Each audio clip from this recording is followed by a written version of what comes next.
Hello, welcome back to Untitled. In having discussed the meaning of consumer price index, in this video we are going to answer the question: is consumer price index controversial? We have seen that the consumer price index is used as used as an important indicator of inflation and deflation in the economy. So we could see that the way in which it is calculated, the how we have formed the consumption bundle, the items involved in the consumption bundle, or the items which constitute the consumption bundle, and so the methodology of calculating consumer price index and certain uses of consumer price index. All these things were noted, and also we could see that the methodology of calculating consumer index has been criticized from various points of view, and even though still this particular index is used by many countries in order to see or in order to understand, or in order to have a look into the economy, the present situation of the economy, to frame policies, to make expectations regarding future choices, to frame expectations regarding future business. All these kinds of things, the consumer price index is at times controversial. Why it is so, and how we could deal with this. So all these things would be answered in this particular video. What we are going to see is that we have taken the example of US economy to explain things here. So let's get started. We could see that the consumer price index, in the case of US economy, it is produced by the Bureau of Labor Statistics. They would collect data. They would go for a weight index, and which is known as a consumer price index, by taking into consideration the representative baskets of goods which form a major role in the consumer's consumption bundle. So this is an indicator which was widely watched, and this is used to measure the inflation rate. This is not only with respect to the US case, but this is applicable to almost all the countries. But in this video, we are specifically looking onto the US economy to discuss various aspects of consumer price index and to answer the question whether it is controversial. So if you look consumer price index from an investor's perspective, you can see that this is considered to be a proxy for inflation. So because this is a particular figure, that looking into that figure, you will be able to capture the entire economy, the present scenario of the entire economy. So is this a critical measure which could be used to estimate the total return on a nominal basis, which is required for an investor to meet the financial goals of that particular person? If you look back, you will see that for several years there has been some controversy with respect to the consumer price index, how a particular figure capture the present situation of the economy. This figure, is this giving you a exact idea of what economy is functioning, or how the economy is functioning, or whether this particular figure overstate the inflation rate in the economy, or whether it would understate the inflation rate in the economy, or is there any problems with respect to the methodology that we use to calculate consumer price index? So all these were some of the important controversial questions that were faced by economists.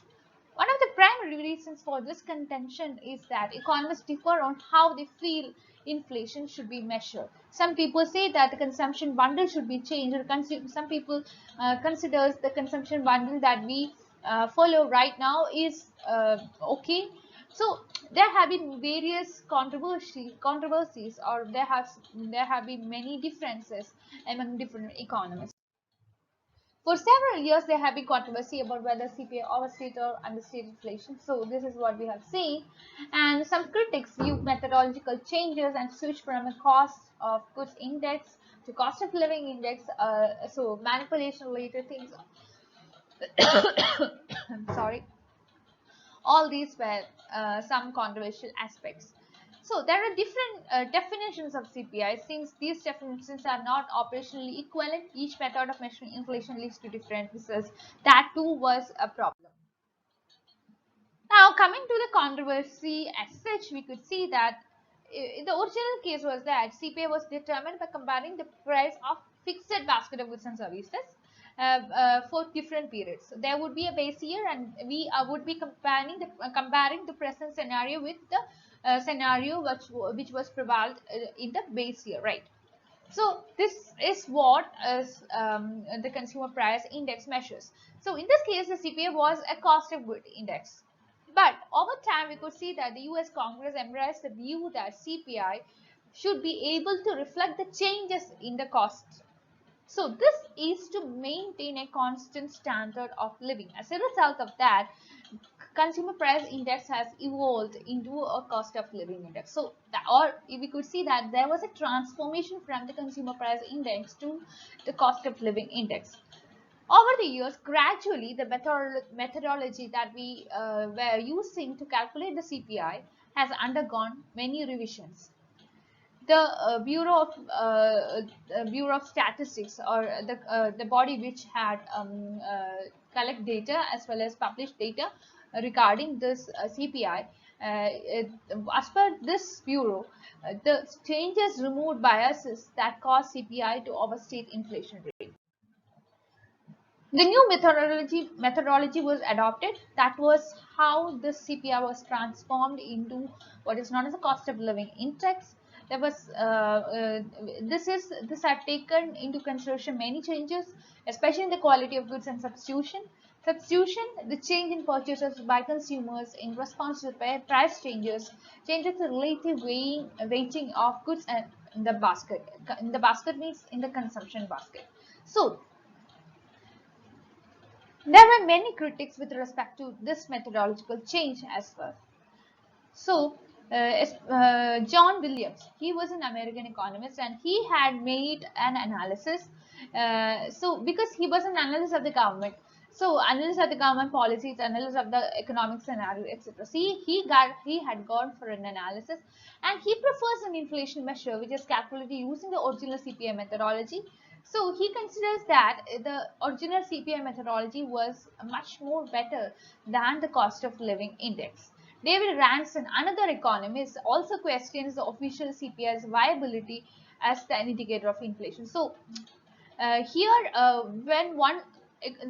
from this we can see that from one group of economists, when one group of economists favors the original CPI measure, another group of economists criticize the original CPI measure, and they go for the cost of living measure. Unlike William and Ranson, many other viewpoints were there. Ranson's view is that CPI is lagging indicator of inflation, and it is not a good indicator. As per Ranson, increases in the price of commodities are better indicator of current inflation. This is so because inflation initially affects commodity prices. Ranson, as per him, he had based his inflation measure on commodity basket of precious metals. Since there were many definitions that were not operationally equivalent, each method of measuring inflation led to different results. So that was a very major problem which was faced by not only the US economy, but this was applicable to many other economies, or almost all the economies of the world. Different CPI or inflation levels. We have seen that if we use different CPI methodologies, we could get different measures or different results, right? So the different methods of measuring inflation produces disparate indicators of inflation for the same period. Differences between BLS CPI and figures attained by Williams and Ranson would be sufficient magnitude whereby CPI is manipulated downward. The outcome of an investment plan could be less than effective. We should need a trustable CPI, right? So this CPI should reflect the present scenario of the economy. So that was the main motive, and this was the motive that led many economists to arrive at different conclusions.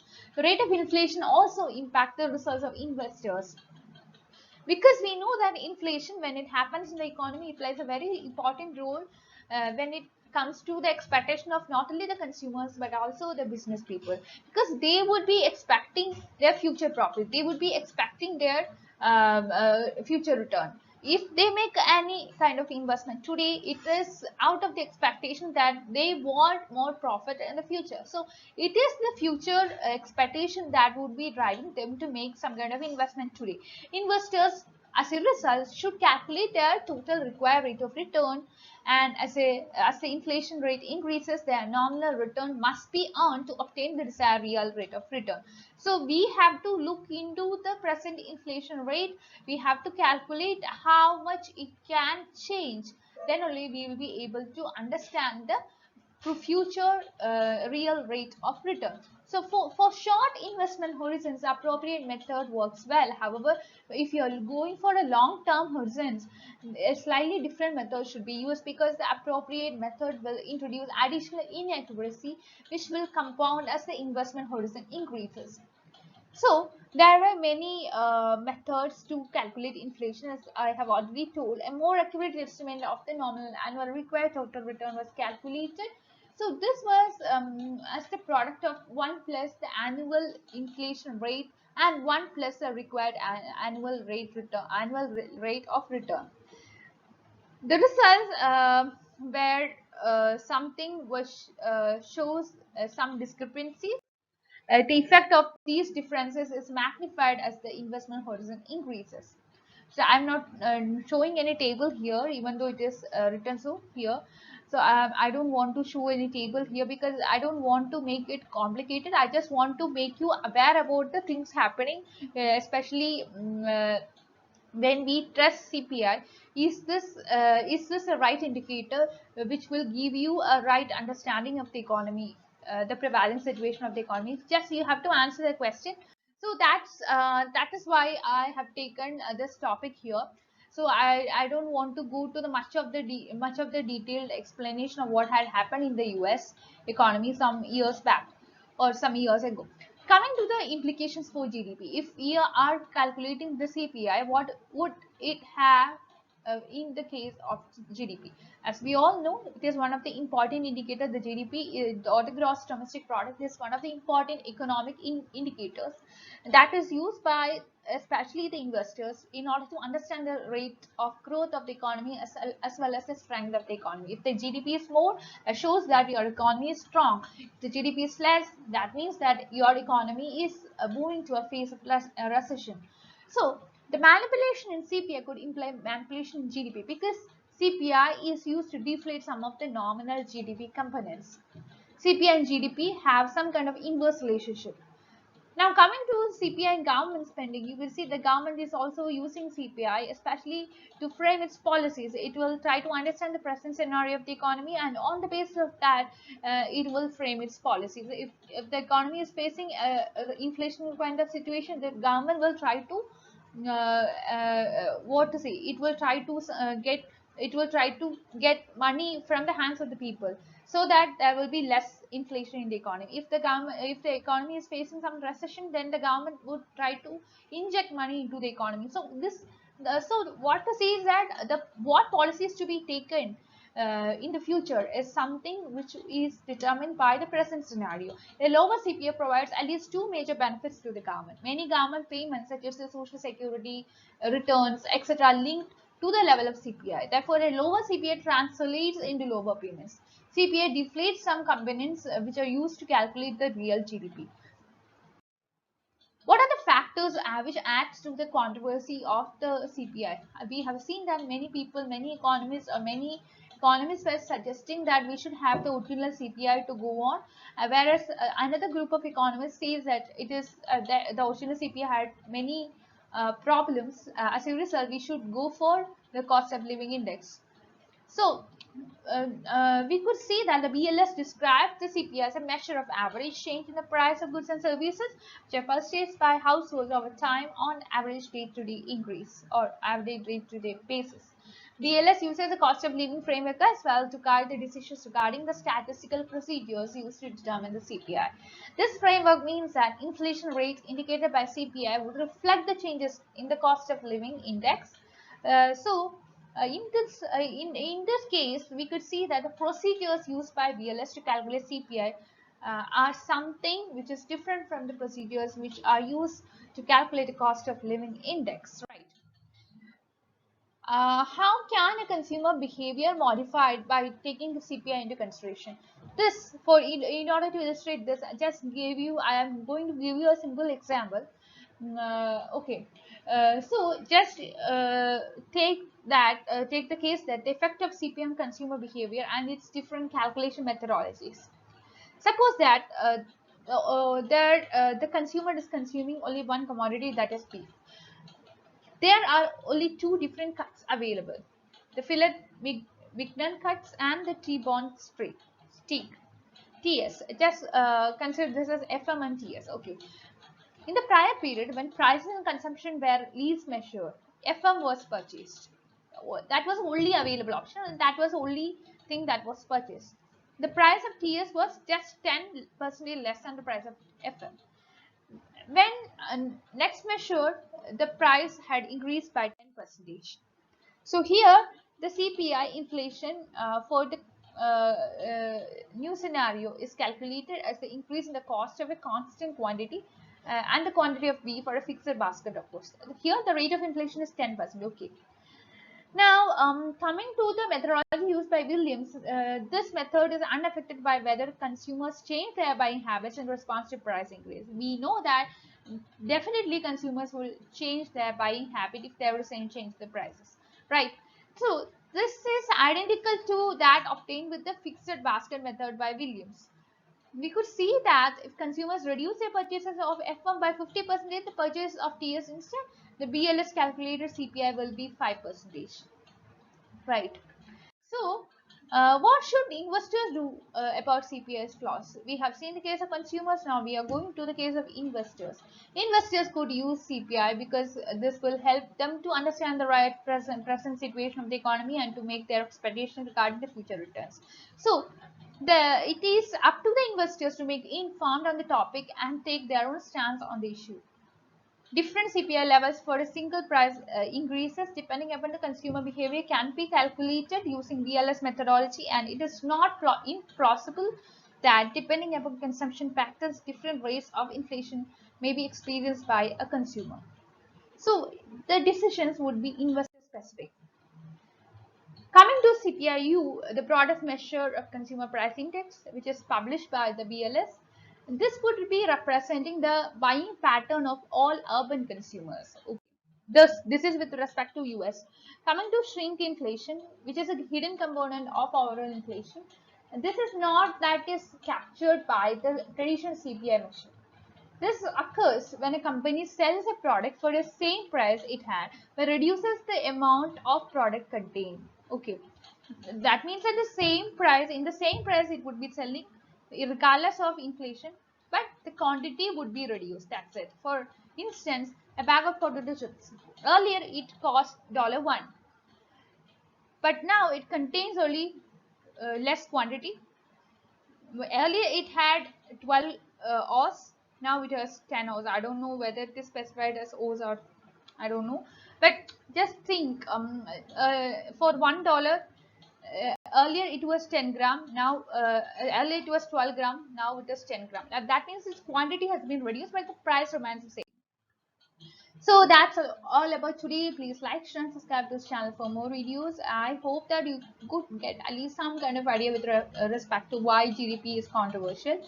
We have seen that how we have transformed from GDP to cost of living index, and how many economists found problems with the cost of living index, and how we return to CPI, all these kinds of things.